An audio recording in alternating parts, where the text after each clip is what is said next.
interesting. I think there is a difference when the kids are older versus younger. So Sammy, who is my youngest daughter, got very attached to the boyfriend, and who, you know, he was still around. We were all still friends. I had a lot of friends with my coworkers. She would just cry and cry and cry. She needed that male attention. She wasn't getting it. So I had two best guy friends, and I literally would call them over. Yeah. I would be like, hey, Steve, can you come Uncle, by? lots of uncles. Yeah, Tom, can you come by? And I'm still very good friends with these two guys to this day. But I didn't have a boyfriend for a very, very, very long time.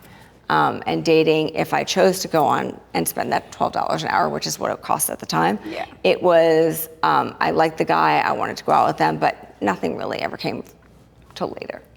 And I think also it's not even, maybe also part of that is the money, but also part of me was the guilt. Like being out there, going out, having fun, but at the same time your child is being taken care of by somebody else rather than you. At least that's how I felt. The guilt, because the way I see it, the dad is no longer there, and then the mom is also not there, and then the child is, no one's caring for the child. At least that's how I was looking at it. You know, it may not be a right thing, but at that moment, that's what I was thinking. There's no wrong. So 15 years old now, and she's approving of you dating. I want to know what's going on. It's, So, I mean, it's going well so far. I mean, it's new. It's very new. very new. So, okay, there's not one person, and she hasn't met anybody. You're just starting to date. Yeah. So, You know, I started when my kids were teenagers, and young teenagers, they can understand more a little bit, and they're more confident and settled. We were now living in California. I moved to California in 2009. okay. And we loved it here. It was great. And I met this very cute guy who was great and wonderful. But the reality is we never got to that next level of a real relationship. And I think— What do you mean by that? Like a real boyfriend, girlfriend who are in and out of each other's lives day in, and a partner, Okay. maybe a partner. How long were you dating him? On and off for 10 years. Right, and and it still was in a dating phase. It never really progressed, and it couldn't progress. Part of it was me and part of it was him. Sure. We always knew there would be an expiration date. The reality is, I think I was okay with that and settled a little bit in accepting of that. When people would be like, oh, well, you should push him to do this. I'm like, but I was complacent in the relationship because I was a single mom. Right. Because where could So do you think because you also was like, well, what's the alternative? Am I ready to be alone? It was, he was company. He was Saturday night, let's rent a movie and let's, get dinner. So my kids really liked him at first. And then as they got older,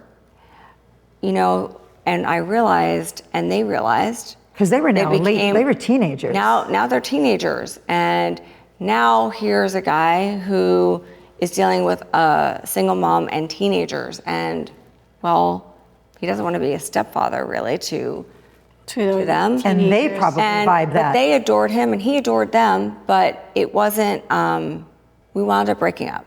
Eventually, we started dating again, and we did that sort of dance for a while. But I guess the point I'm trying to make is that when you're single, the options are somewhat limited when your priority is your children. Right. But you brought up something interesting about going back and forth, the relationship being complacent. So I'm going to bring up a subject that when my fiance died, that was it for me. Like when I say another year off and did the work, here's what I thought the work was, and I thought it was important for me, and I do believe, and I've journaled so much around this, and there will be a book, but I totally believe that if women at a certain age, certainly 45 and over, cannot find themselves fabulous alone, then we got a problem. I think it's super important to really enjoy being alone and what that felt like, and it's super hard. Taking yourself out to dinner and liking it, not just pushing it. You have to like it. You don't at first, like go to dinner, go to sushi, go to a movie, walk on the beach or whatever it is alone, to embrace that, because you have to self-fulfill.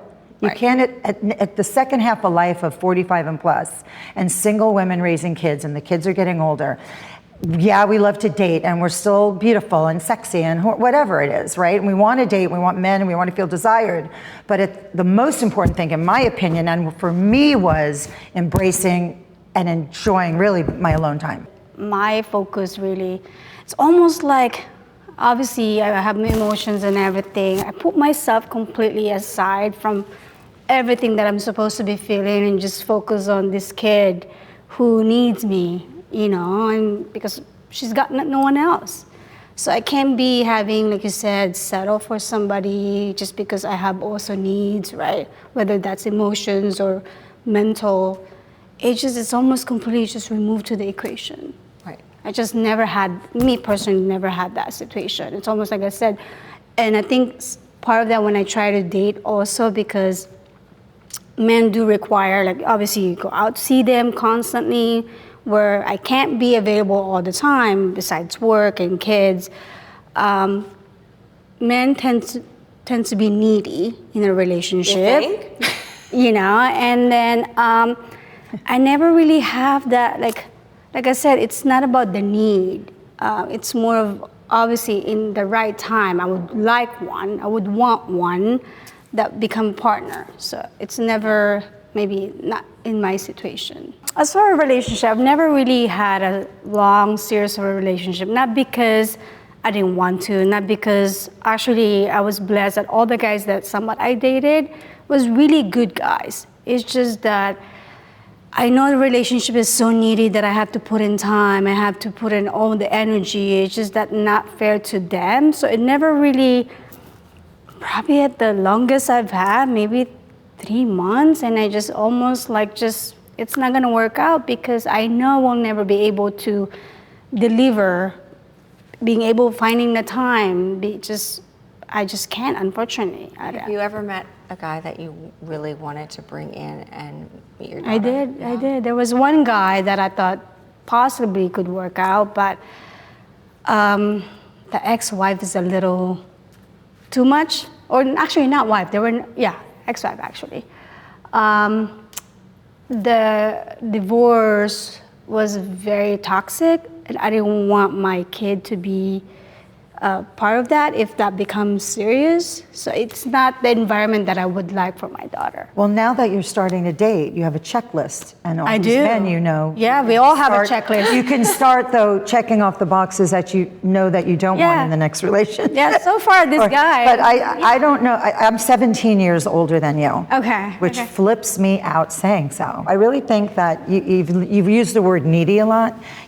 They're not all when you find the right one. Okay. Because they're going to vibe off your balance of what, they're not all needy. Okay. I want to put that out there. Well, that's good to know. I just think that I should say that. both of you. Yes, you are. And it is interesting because of what you just said, they're vibing off of you. After my kids were grown, it changed and shifted.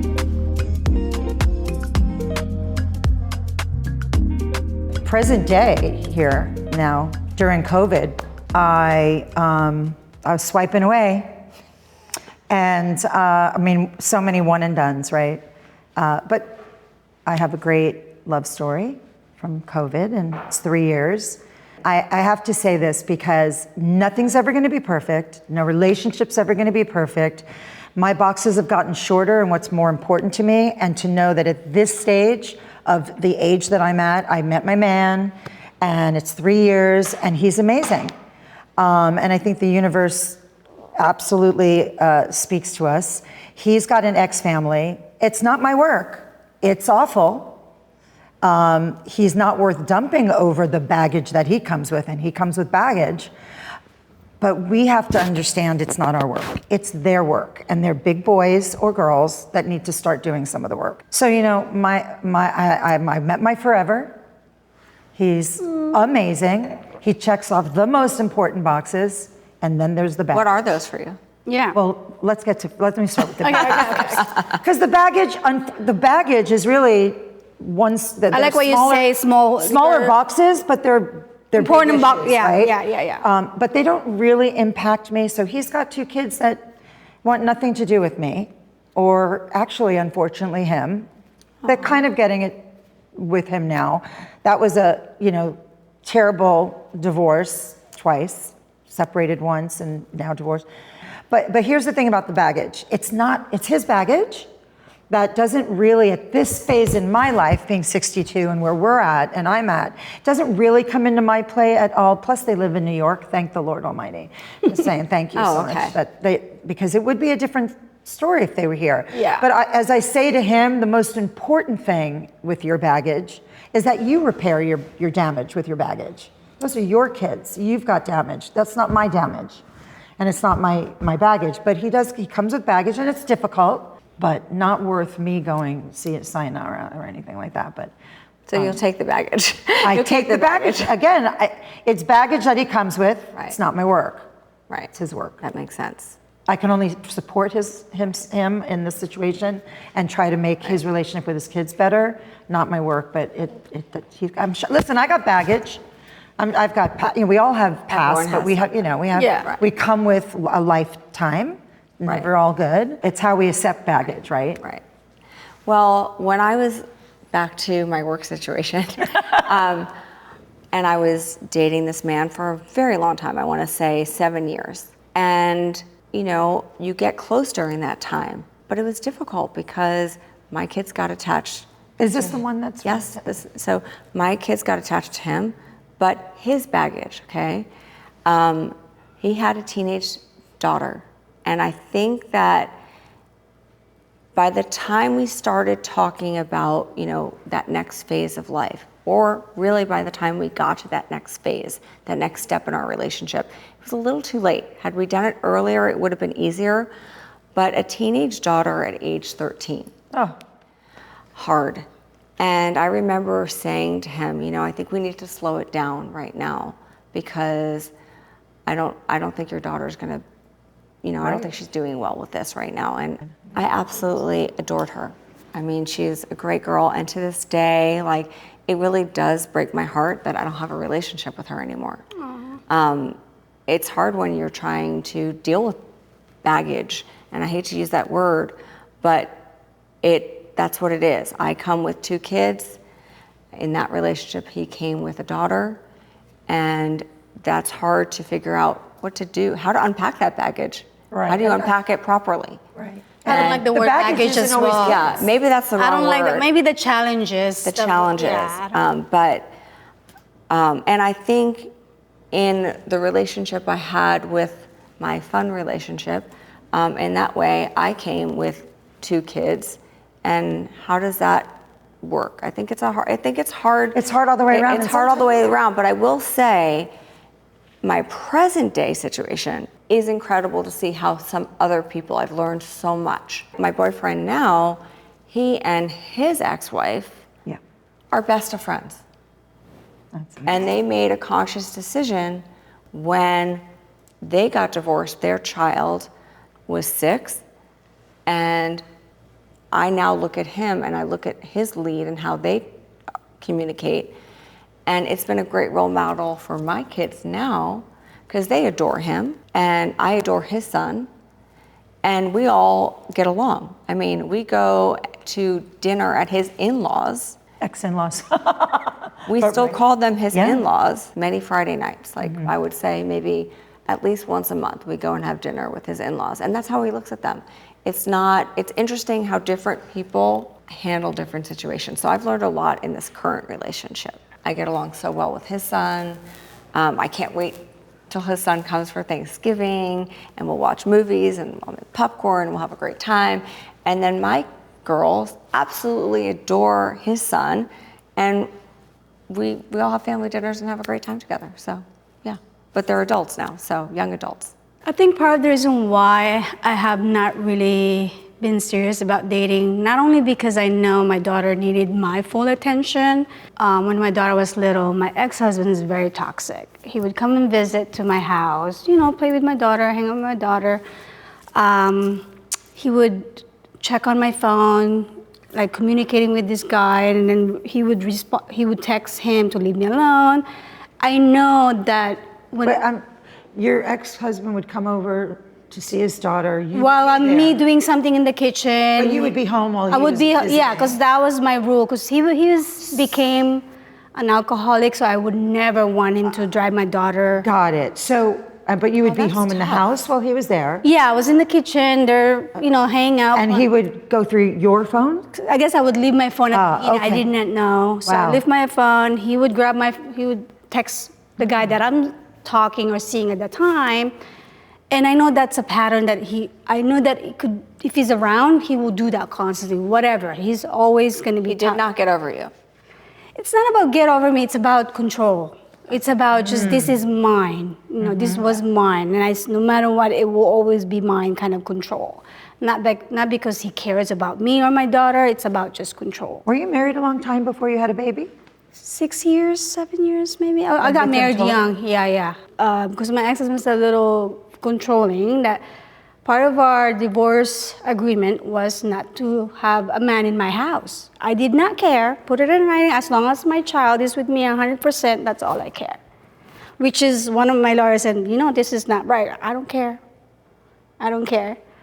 As long as he signed the document that I have full physical custody of my kid. So I know that as long as he's around, he's gonna try to sabotage any relationship that could possibly have. Not only for me or for my daughter, right? But until, I think when he left California. Oh, he left. Yeah. What year was that? He moved to Seattle. Really? When? This was right before COVID. So I think after that, somehow my guard somewhat, okay.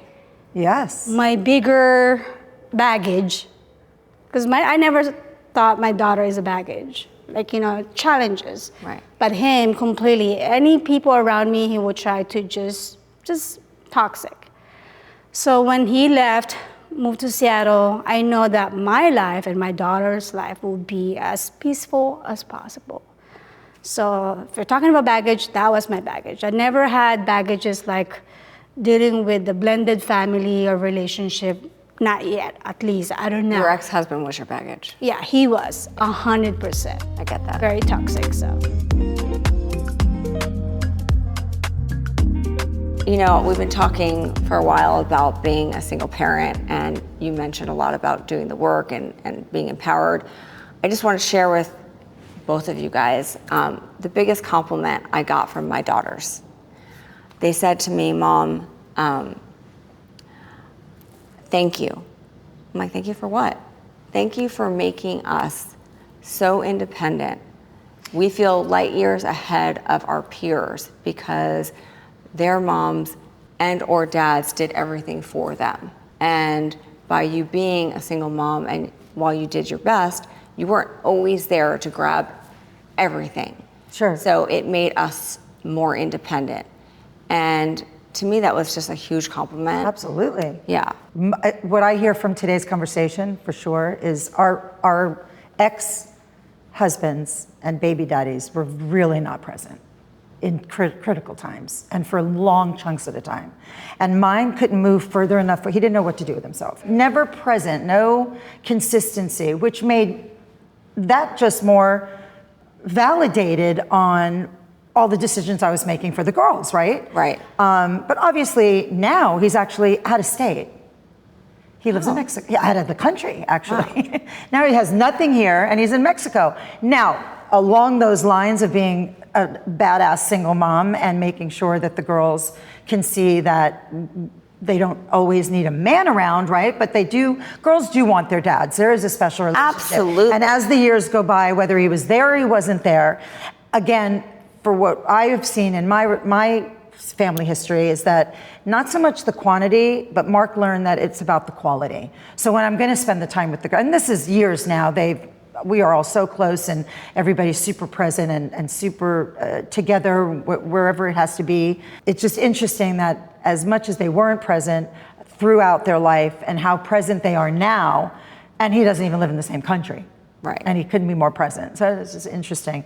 And as far as what you say, I mean, my girls, there isn't a day that goes by that there's not a compliment about being the women that they are because of the women that we are. Right. And I do think that, and I grew up, with not the greatest childhood. So, you sometimes you have to let them fail. I could, if I wanted to, I didn't have all the money in the world to pay for everything and make sure they never had to worry about a little thing. They had to worry about a lot. But I think that makes them the strong women they are today from us along the way, good, bad, or indifferent. They remind me of all the screw-ups and all the, ooh, this was let me just remind you of this mistake, or what I remember. But then they'll come back to say, thank you, just like yours did. Every day, to this day, they still say, we make a comment and talk about those old days. From my experience, and friends of mine who've gone through divorces, and the difference between what I experience and what they experience is the best advice I can give a woman who's about to go through what we've all gone through is to not play the victim. I agree, and 100%. To be empowered and to own it and know that you're going to do the best job you can and be the best badass single mom that you can be. But it's okay to break down in the shower for 5 minutes. Absolutely. And then you come out all clean. Yep. And that this is an opportunity. Not woe is me. Yep. Right. It's Love an opportunity and to not be the victim and to empower yourself and to teach your children who will be adults themselves a lesson that there's, the victim loop and there's the accountability loop. Sure. And which one do you want to live in? Exactly. Which goes back to what I was saying. I really do think if we had to give advice out there, yours was amazing and spot on. And I would say, and I guess this must be my thing, but I do think that women, as far as having a chance to reinvent and write the new chapter for themselves, time for your self-reflection. You got to look at yourself. It does take two to tango. You know what I mean? It's 3 sides to stories is another thing. So I always say, don't play the victim and look within. Yeah, and I think with me, and I think my daughter can actually see it too, that she sees me as a very strong woman, very strong, independent woman who don't rely on anybody. However, it's okay also to ask for help, seek help from your friends, because a lot of times, even though you think that you can do it all, well, we try to do it all, right? But it's okay to ask for help. Absolutely. Because living on my own with no family around, I have a big community that somehow helped me out one way or another. That may not be a big thing, but it was a big thing for me. Picking up my child where I can't get out of the office. Right. That helps a lot. Absolutely. So, yeah. You need it sounds like all of us are blessed with some great girlfriends. Yeah. And it's funny when you go through this where you magnet to women going through the same thing. So it becomes an instant sisterhood. And I raised my daughter to speak up, and sometimes she would argue with me, well, you raised me this way, so, honey, don't argue with me. If it's me, argue with anybody else. She's a very strong girl as well, so I'm proud of her, but, it's okay to be weak sometimes. Absolutely. Well, ladies, I'd like to make a toast to badass single moms. Cheers.